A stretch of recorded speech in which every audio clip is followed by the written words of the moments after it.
বিলের যে কাঁচা রাস্তা এবং যেখানে ধান চাষ হইতেছে, এই ধান চাষের যে দুই সাইডে যে আইল থাকে, এই কাঁচা আইল দিয়ে দেখুন আমরা এখানে কাঁচা আইল দিয়ে পার হচ্ছি।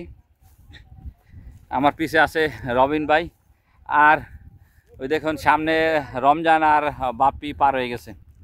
আমরা এখানে এই কাঁচা রাস্তার আইল দিয়ে পার হচ্ছি। দেখুন আমরা এখানে সে কাঁচা রাস্তা দিয়ে হাঁটতেছি। দেখুন এই কাঁচা রাস্তাটা আসলে রিস্ক হয়ে যায় আমাদের জন্য, নাকি? আমাদের জন্য খুবই রিস্ক হয়ে যায় কাঁচা রাস্তা।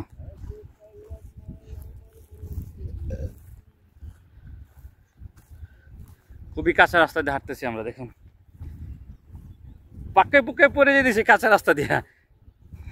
বিলের যে আসলে আজকে আমরা ঘুরে খুব সার্থক, যে ঢাকার থেকে অনেক দিন পরে যানজটের নিরসন, হর্নের নিরসন, গাড়ির যে শব্দ, এই শব্দর থেকে আমরা অনেক দিন পরে গ্রামে আসলাম। খুবই ভালো লাগতেছে আমাদের।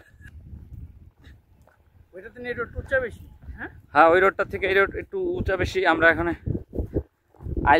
আইলের সামনে দিয়ে হাঁটতেছি।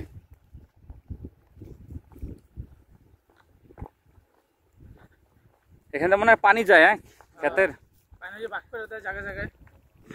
হ্যাঁ, খেতে পানি দেওয়ার জন্য যে একটা ড্রেন আছে, দেখুন এই ড্রেনের সাইড দিয়ে আমরা যেতেছি। অনেক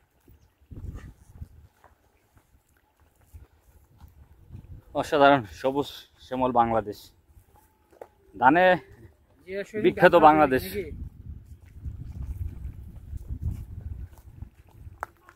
পরন্ত বিকালবেলা চলে আসলাম আমরা।